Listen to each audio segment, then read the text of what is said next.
Hi everyone, welcome to the class of physics. I am your lecturer, physics, Nareshwar Singh Jambal. Today we are going to discuss the electric dipole in a uniform electric field. Okay? अगर हम किसी भी dipole को electric field में place करते हैं तो उसके ऊपर कुछ फोर्सेस जो हैं वो वर्क करती हैं और वो फोर्सेस क्या है। डाइपोल जो है वो टॉर्क को भी एक्सपीरियंस करता है, उस टॉर्क की वैल्यू को भी जो है वो हम फाइंड आउट करेंगे। ओके, तो चलिए स्टार्ट करते हैं आज की क्लास।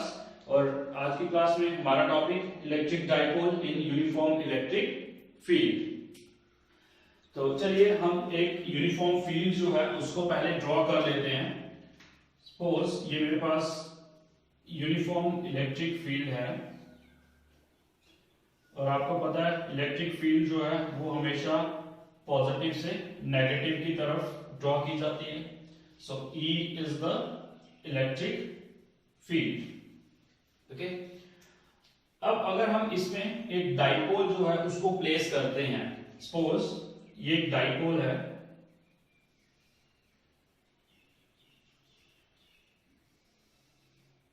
ये नेगेटिव चार्ज है और ये क्या है, पॉजिटिव चार्ज है। तो इसके ऊपर मैग्नीट्यूड क्या होता है, डाइपोल के ऊपर मैग्नीट्यूड सेम होता है दोनों चार्जेस में। तो ये एक डाइपोल जो है उसको प्लेस किया गया है। अब अगर आप देखोगे तो ये जो पॉजिटिव चार्ज है इसके ऊपर फोर्स जो है वो इस तरफ लगेगी, एक फोर्स इस तरफ लगेगी, ठीक है। क्यों? क्योंकि ये पॉजिटिव है और इस तरफ जो है वो कौन सा चार्ज है, नेगेटिव। अगर फील्ड इलेक्ट्रिक फील्ड की बात करें वो हमेशा कहां से, पॉजिटिव से नेगेटिव की तरफ होती है। तो पॉजिटिव को ये नेगेटिव जो अट्रैक्ट करेगा, मतलब एक फोर्स जो है वो इस तरफ लगेगी और उस फोर्स को जो हम लिखेंगे F is equal to Q E. But ऐसे लिख सकते हैं इसको, अगर आपको पता होगा कि electric field intensity is equal to force upon charge होता है, तो यही से हमने फोर्स को ड्राइव किया है, F is equal to Q into E.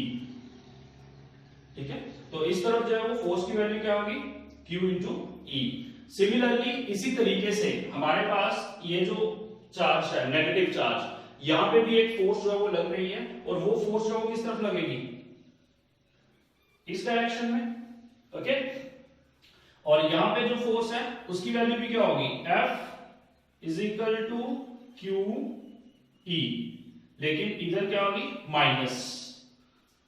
Okay, यहां पे अगर आप देखोगे तो ये फोर्स क्या है, माइनस की। क्यों? क्योंकि दोनों फोर्सेस जो है वो क्या है, अपोजिट डायरेक्शन में है। मैग्नीट्यूड उनका सेम है क्योंकि फील्ड जो है वो यूनिफॉर्म है और चार्ज जो है उनका मैग्नीट्यूड क्या है, सेम है। तो ऑब्वियसली फोर्स का मैग्नीट्यूड जो आएगा Q इनटू E, वो दोनों का मैग्नीट्यूड क्या होगा, सेम होगा, लेकिन दोनों की डायरेक्शन अपोजिट है, तो इसलिए एक जो पॉजिटिव है दूसरे के साथ क्या है, नेगेटिव साइन लग रहा है। ओके, तो अब अगर हम यहां पे नेट फोर्स निकालते हैं तो नेट फोर्स कैसे निकालेंगे, टोटल फोर्स जो है वो आपके डाइपोल के ऊपर कितनी लग रही है। तो यहां पे निकाल लेते हैं net force on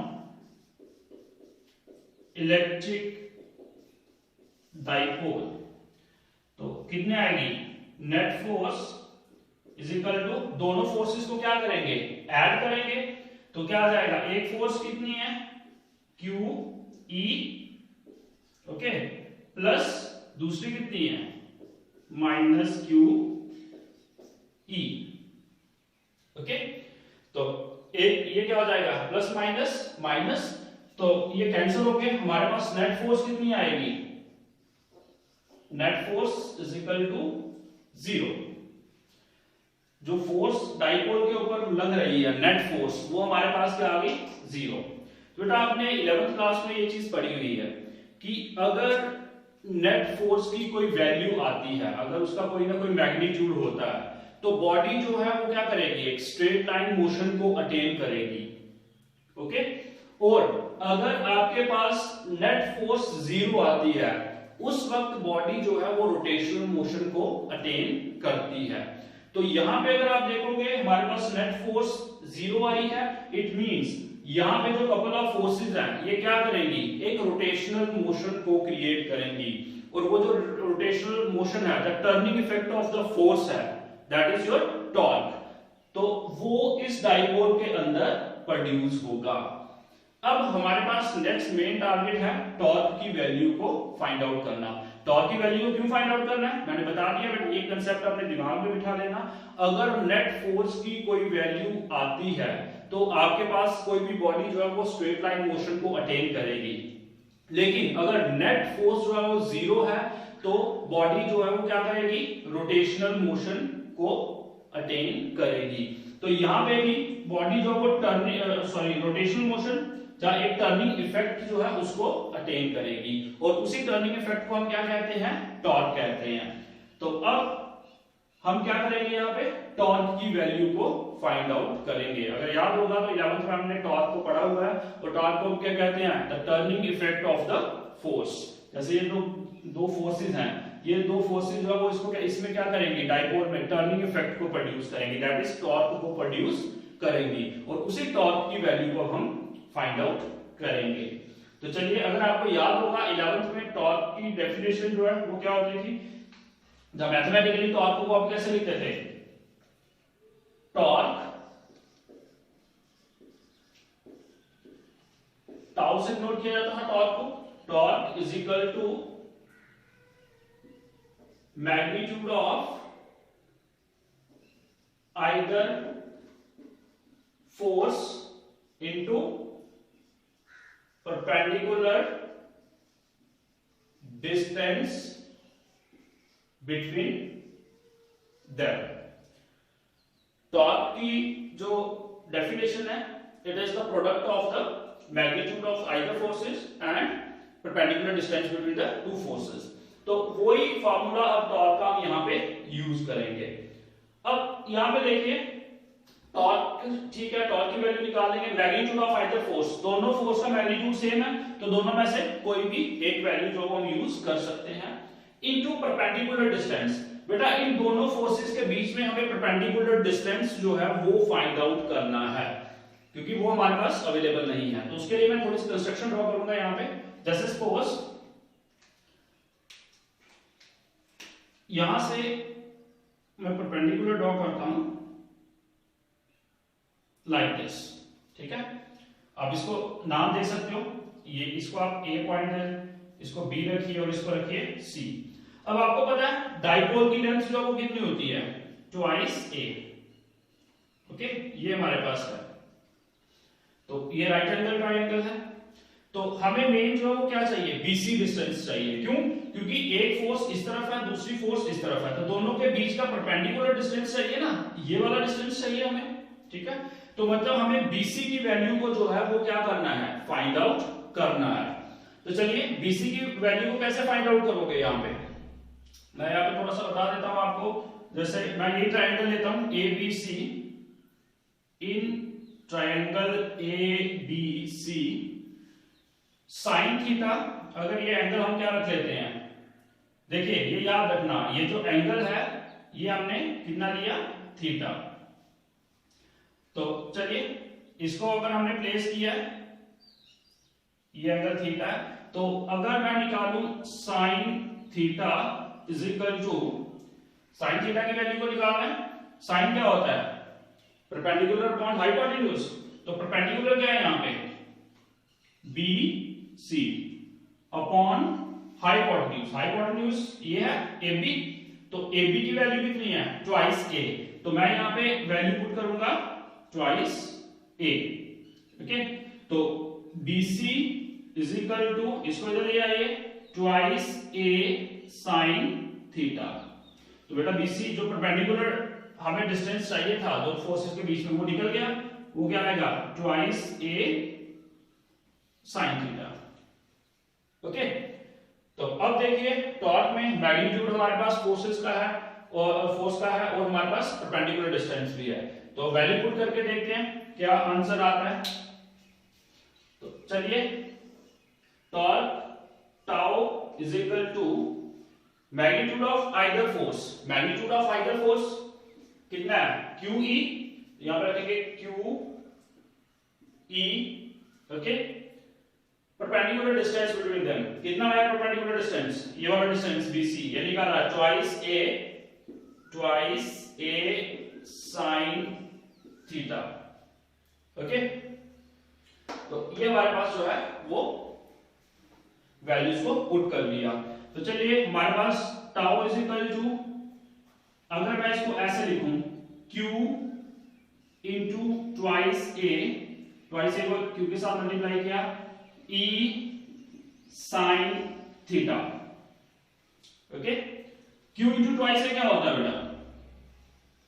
electric dipole moment, that is P। तो यहां पे हम इसकी प्लेस पे क्या लिख लेंगे? P E sine theta. Okay, तो टॉर्क की वैल्यू आ गई हमारे पास, tau is equal to P E sine theta. P is your electric dipole moment, E is your electric field and sin theta। तो ये आ गया मैग्नीट्यूड इसका।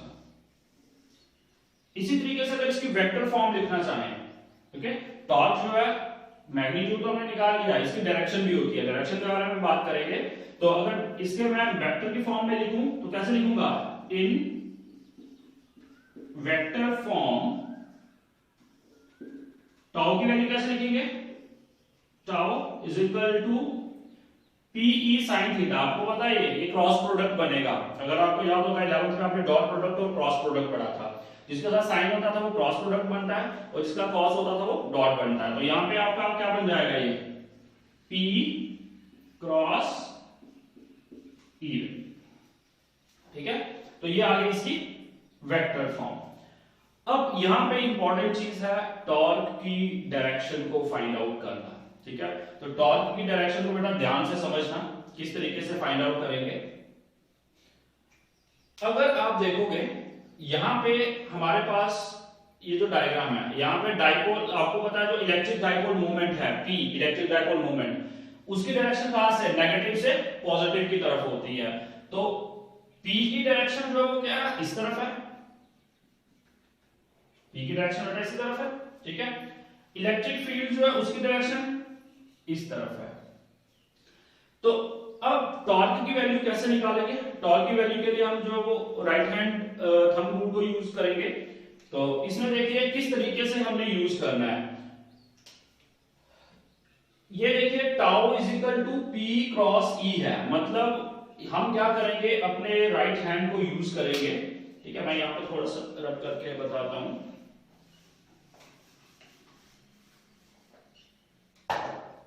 ये देखिए यहीं से मैं ले रहा हूं E, इलेक्ट्रिक फील्ड की डायरेक्शन, ये फील्ड की डायरेक्शन E है, और डाइपोल की डायरेक्शन, इलेक्ट्रिक डाइपोल मोमेंट की डायरेक्शन P की डायरेक्शन इस तरफ है, मतलब वो लाइक दिस, ये P की डायरेक्शन है। ठीक है, अब देखिए हम क्या करेंगे? ये जो P क्रॉस E है, हम फर्स्ट से सेकंड वेक्टर की तरफ जाएंगे, मतलब हम राइट हैंड को यूज करेंगे और राइट हैंड में हम क्या करेंगे? अपनी फिंगर्स को कर्ल करेंगे। जैसे ये मेरा राइट हैंड है, मैं अपनी फिंगर्स को कर्ल करूंगा। किस डायरेक्शन में कर्ल करूंगा? P से E की तरफ, इस डायरेक्शन में कर्ल करूंगा, और जो थंब है वो टॉर्क की डायरेक्शन को बताएगा। तो देखिए आपने राइट हैंड को यूज करना है, आप इस तरीके से राइट हैंड को रखिए। ठीक है, अब देखिए हमें फिंगर्स को कर्ल करना है किस तरफ? P से E की तरफ। तो P से E की तरफ अगर मैं फिंगर्स को कर्ल कर रहा हूं ऐसे, तो मेरा थंब जो है वो क्या आ रहा है? इनवर्ड, परपेंडिकुलर है बट इनवर्ड है। ठीक है, तो अब मैं इस तरीके से इसको ड्रॉ नहीं कर सकता हूं, तो मैं इसको टॉर्क की डायरेक्शन को ऐसे ड्रॉ कर लेता हूं। This is the direction of torque, या फिर सिंपली आप कह सकते हो the direction of the torque is perpendicular to the plane containing P and E। Okay, पता चल गया किस तरीके से हमने? मैं फिर से रिपीट कर रहा हूं, हम राइट हैंड को लेंगे, राइट हैंड को हम अपने थंब को जो है वो क्या करेंगे? कर्ल करेंगे। कहां से कहां? P से E की तरफ। ये फर्स्ट वेक्टर P है और फिर आपका E है, तो राइट हैंड लोगे, अपनी P से E की तरफ फिंगर्स को क्या करोगे? कर्ल करोगे, और जो थंब की डायरेक्शन है, थंब की डायरेक्शन अब कहां पे है? इनवर्ड, मतलब है परपेंडिकुलर है बट इनवर्ड है। ठीक है, तो इनवर्ड परपेंडिकुलर है, तो ये चीज जो है आपका थंब जो है ये डायरेक्शन बताएगा। तो मैंने इस तरीके से उसकी डायरेक्शन को क्या कर दिया? ड्रॉ कर लिया। और ऐसे भी आप इसको लिख सकते हो, the direction of the direction of the torque is perpendicular to the plane containing P and E। P, ये भी चीज ध्यान से देख लेना बेटा, P और E को जो प्लेन कंटेन कर रहा है, ये प्लेन जो है वो किसको कंटेन कर रहा है, P और E दोनों फिजिकल क्वांटिटीज को क्या कर रहा है, वो कंटेन कर रहा है। तो यही इसी प्लेन के परपेंडिकुलर, चाहे वो इनवर्ड है चाहे आउटवर्ड होगा तो प्लेन के क्या, परपेंडिकुलर। तो इसीलिए इसको ऐसा लिखा गया, the direction of the torque is perpendicular to the plane containing P and E and it is the direction of the torque is find out by the right hand thumb rule, या फिर screw rule जो है वो भी right hand screw rule जो है वो भी आप इसमें यूज कर सकते हो। Okay, so this is all about the electric dipole in a uniform electric. Okay बेटा, अब यहाँ पे हमारे पास कुछ स्पेशल केसेस आते हैं जो मैं आपके साथ डिस्कस करना चाहता हूँ इन्हीं क्वेश्चंस के। तो वो क्या है, जैसे स्पेशल केसेस, फर्स्ट केस क्या कहता है कि if theta is equal to 0 degree, theta is equal to 0 degree का मतलब क्या हुआ, इसको ध्यान से देखना कि अगर सपोज ये मेरे पास फील्ड है, ओके, और फील्ड में मैं डाइपोल को, क्योंकि डाइपोल का अगर आपने देखा पहले डाइपोल को हमने इस तरीके से रखा था और एंगल जो है वो फील्ड के साथ थीटा क्रिएट कर रहा था। अब वो कहता है कि अगर मैं डाइपोल को ऐसे करके प्लेस कर देता हूं लाइक दिस, ठीक है, तो थीटा, क्योंकि पहले कैसे था, पहले डाइपोल को इस तरीके से प्लेस किया गया था, तो ये क्या कर रहा था, फील्ड के साथ कोई एंगल, थीटा एंगल क्रिएट कर रहा था। अब वो कह रहा है कि अगर डाइपोल को मैं ऐसे करके रखूं तो फील्ड के बीच में और डाइपोल के बीच में एंगल क्या होगा, 0, थीटा यहाँ पे क्या हो जाएगा, 0 हो जाएगा। तो उस वक्त जो है वो आपके पास इलेक्ट्रिक जो टॉर्क है उसकी वैल्यू क्या आएगी। तो फाइनल एक्सप्रेशन हमने जो वो क्या निकाली थी, अगर आपको याद होगा, क्या था हमारे पास, मैं यहां पे लिखता हूं tau is equal to P E sine theta. बेटा फाइनल एक्सप्रेशन ये निकाली है हमने। तो यहां पे if theta is equal to 0 then आपके पास टाउ की वैल्यू क्या आएगी, then tau is equal to PE sine 0, sine theta की प्लेस पे 0 पुट करेंगे ना, 0, तो साइन 0 कितना होता है, 0, तो टाउ की वैल्यू कितनी आई, 0। तो कहने का मतलब क्या हुआ कि अगर आप डाइपोल को इस तरीके से प्लेस करोगे, मतलब एंगल जो है किसके बीच में, फील्ड के बीच में और डाइपोल के बीच में क्या होगा, 0 होगा, तो आपके पास टॉर्क भी क्या होगा, 0। उस वक्त जो है अगर आप डाइपोल को इस तरीके से फील्ड की डायरेक्शन में ही प्लेस करोगे तो आपके पास टॉर्क जो है वो भी क्या होगा, 0। कहने का मतलब ये है कि डाइपोल जो है वो उसमें टर्निंग इफेक्ट नहीं आएगा, वो रोटेट नहीं होगा। ओके, उसके बाद इसी तरीके से सेकंड केस आता है हमारे पास, if theta is equal to 30 degree, then अगर थीटा जो है वो कितना आपका 30 डिग्री है, फॉर एग्जांपल जैसे ये हमारे पास फील्ड है,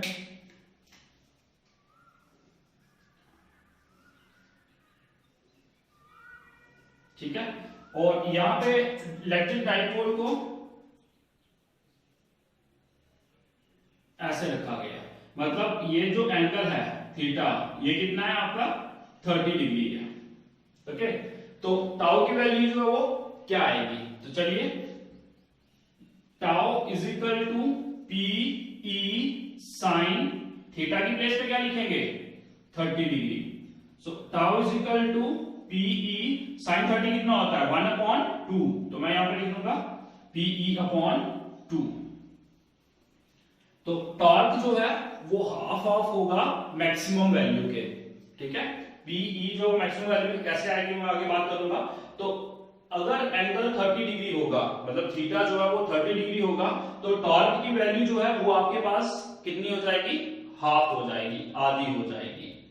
क्लियर है ये चीज, ठीक है, this is your second case. Now come to the third case.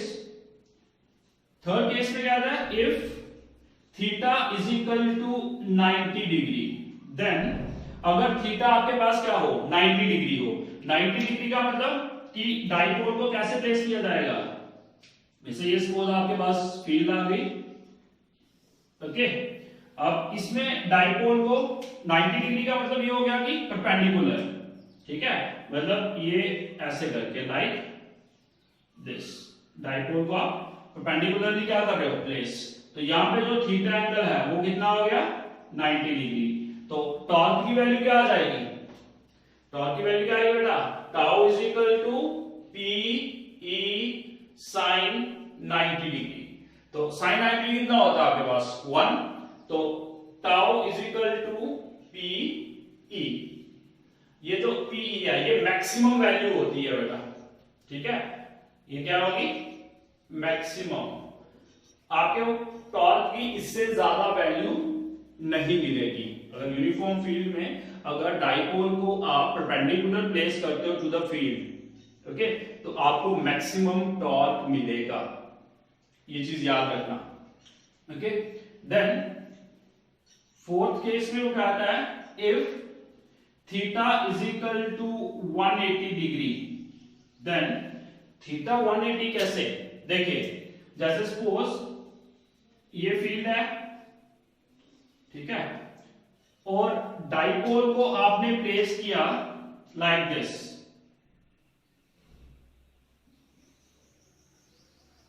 तो यहां पे थीटा जो है वो कितना आएगा 180 डिग्री. अब आप बोलोगे सर ये फर्स्ट में भी ऐसे ही रखा उधर भी ऐसे ही, नहीं, ध्यान से देखना. ये फर्स्ट केस में यहां पे नेगेटिव चार्ज है, यहां पे पॉजिटिव चार्ज है, और यहां पे देख रहे हो इस केस में यहां पे पॉजिटिव और यहां पे क्या है नेगेटिव. मतलब आपने डाइपोल को पहले ऐसे रखा, ठीक है, ये पॉजिटिव एंड अगर मान ले, पहले आपने ऐसे रखा, फिर उसको ऐसे रखा, फिर उसके आपने परपेंडिकुलर लेके अब उसको आपने पूरा रोटेट कर दिया. मतलब उसका जो पॉजिटिव एंड है वो इस तरफ आ गया और नेगेटिव एंड इस तरफ चला गया. ये देखिए इस तरीके से फर्स्ट अलग है, सेकंड अलग है. हमने इसको टोटली 180 पे क्या कर दिया, पहले ऐसे था डाइपोल, फिर ऐसे किया, फिर परपेंडिकुलर किया, इस तरीके से रोटेट कर दिया. तो 180 डिग्री पे रोटेट हो गया. तो आपके पास टाउ की वैल्यू जो है वो क्या आएगी, tau is equal to P E sine theta.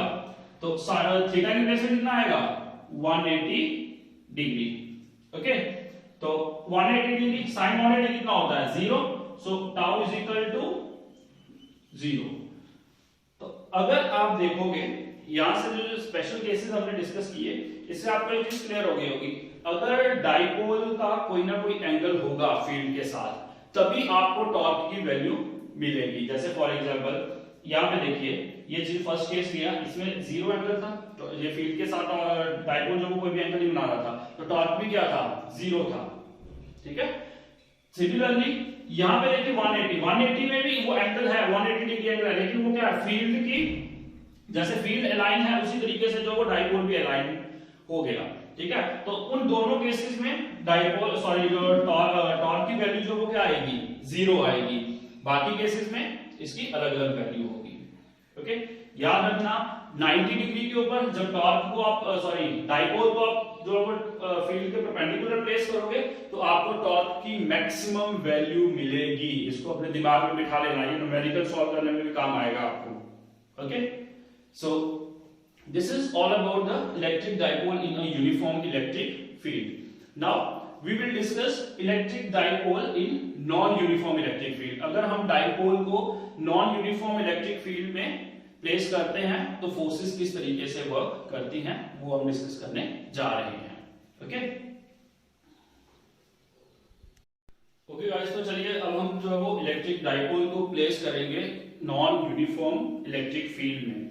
तो सपोज अब मेरे पास एक नॉन यूनिफॉर्म इलेक्ट्रिक फील्ड है, मैं यहाँ पे ड्रॉ कर लेता हूँ लाइक दिस. ठीक है, ये नॉन यूनिफॉर्म इलेक्ट्रिक फील्ड है. तो यहाँ पे मैं एक डाइपोल जो है उसको प्लेस कर देता हूँ लाइक दिस. ओके, अब यहाँ पे जो फोर्स है वो किस तरीके से वर्क करेगी, देखिए यहाँ पे फोर्स वर्क करेगी, यहाँ पे फोर्स वर्क करेगी, ठीक है। तो यहाँ पे फोर्स इस तरफ वर्क करेगी, ओके, F1 रख लेते हैं, और यहाँ पे फोर्स इस तरफ वर्क करेगी, दैट इज F2। अब फोर्स की वैल्यू Q इंटू E ही होगी, लेकिन यहाँ पे एक चीज याद रखना, अब जो फील्ड है, फील्ड की वैल्यू अलग अलग होगी। तो हम ऐसे मान लेते हैं कि सपोज जो Q, सॉरी यहाँ पे चार्ज Q1, सॉरी इसको Q रख लेते हैं, ये भी Q है। तो जो पॉजिटिव चार्ज है, यहाँ पे इलेक्ट्रिक फील्ड की वैल्यू जो है वो E1 है, और यहाँ पे इलेक्ट्रिक फील्ड की वैल्यू E2 रख लेते हैं, ओके। तो अब यहाँ पे फोर्स की वैल्यू क्या आएगी, Q इंटू E1, ओके। और यहाँ पे फोर्स की वैल्यू F2 की वैल्यू कितनी आएगी, F2 is equal to Q into E2, okay. Same वैसे ही किया जैसे हमने पहले यूनिफॉर्म फील्ड में किया हुआ। और यहाँ पे एक केस याद रखना कि यहाँ पे हमारे पास जो E1 है, E1 is greater than E2 है, E1 की वैल्यू जो है वो ज्यादा है एज कंपेयर टू E2 की वैल्यू। तो चलिए नेट फोर्स कैसे निकलेगी, net force on dipole is F is equal to, इसको एक्स एक्सिस के, डाइपोल को जो एक्स एक्सिस के अलोंग जो प्लेस किया गया, तो F इधर मैं लिख देता हूं, net force is equal to, आपको क्या करना है, F1 प्लस F2, दोनों फोर्सेस को क्या करना है, आपको ऐड करना है। तो हमारे पास नेट फोर्स जो है वो क्या आ जाएगी, F is equal to F1 की वैल्यू QE1 प्लस F2 की वैल्यू। अब यहां पे भी F2 की वैल्यू जो है वो QE2 है, बट माइनस आएगा साइन, क्यों आएगा, क्योंकि अपोजिट डायरेक्शन है, ठीक है। लास्ट जो अब यूनिफॉर्म फील्ड में भी सेम ऐसे लिया था, तो यहाँ पे F2 की वैल्यू माइनस QE2 आएगी। तो यहाँ पे भी हम क्या लिखेंगे, माइनस QE2, ठीक है। तो ये इसको ऐसे लिख लेंगे, F is equal to, Q common आ जाएगा, और आपके पास यहाँ पे आ जाएगा E1 माइनस E2, ओके। तो इसी को अगर इसका मैग्नीट्यूड फॉर्म में लिखेंगे, तो इसको नेट फोर्स को F x, ये x नेट की प्लेस में x क्यों लिख दिया, क्योंकि हमने डाइपोल को x एक्सिस के अलोंग प्लेस किया है, ठीक है। तो वेक्टर लिखेंगे, यहां हम सिर्फ मैग्नीट्यूड लिखेंगे, Fx is equal to Q into E1 minus E2, क्योंकि हमने मैग्नीट्यूड की फॉर्म में लिखा है। अब नेक्स्ट स्टेप क्या होगा, वो कहता है कि इफ, ध्यान से देखना इसको, if P is the electric dipole moment, electric dipole moment of dipole having length del x, ये जो डाइपोल है इसकी लेंथ को हमने क्या कंसीडर करके लिखा, del x। देन अगर P इलेक्ट्रिक डाइपोल मोमेंट है और डाइपोल की लेंथ जो del x है, तो electric dipole moment P is equal to क्या होता है, Q इंटू डिस्टेंस। तो चार्ज तो Q ही है हमारे पास, स्मॉल q, इंटू डिस्टेंस की प्लेस पे क्या लिख लूंगा मैं, del x लिख सकता हूं।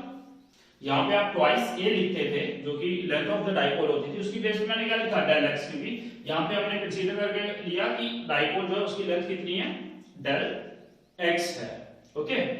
तो यहीं से हम, हमारे पास अगर q की वैल्यू निकालनी है तो q की वैल्यू क्या आ जाएगी, p upon del x, okay.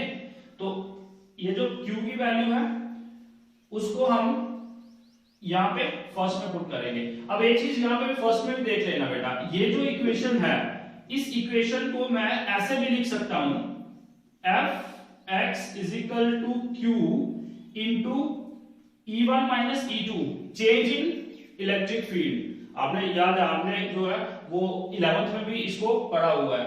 कि आपके पास रिलेटिव जो आप पढ़ते थे, वेलोसिटी पढ़ी थी आपने, ठीक है, वैसे ही यहाँ पे भी है, ये भी आपके रिलेटिव फील्ड को, मतलब फील्ड की दो वैल्यूज को कंपेयर कर रहा है। तो E1 माइनस E2 को हम कैसे लिख सकते हैं, डेल E लिख सकते हैं ना, ओके। तो ये हमारे पास जो है, ये इक्वेशन जो है इसको मैं फर्स्ट रखूंगा, ओके, और इसमें फिर मैं Q की वैल्यू को पुट करूंगा। तो चलिए क्या आ जाएगा यहाँ पे, put the value of Q in first equation में पुट करेंगे तो क्या आ जाएगा, fx इज इक्वल टू, यहां पे देखिए fx is equal to Q की प्लेस पे क्या पुट करेंगे, P upon del x, okay, into del E, okay, clear है ये चीज। तो ये आपके पास जो है वो फोर्स एक्सर्ट, नेट फोर्स जो एक्सर्ट हो रही है डाइपोल के ऊपर, उसकी वैल्यू आ गई। इसको हम इस तरीके से भी लिख सकते हैं, इसको हम लिमिट भी लगा सकते हैं बेटा, कैसे, ध्यान से देखिए, इसको ऐसे लिखेंगे fx is equal to limit del x goes to 0, ठीक है, p upon del x into del E, okay.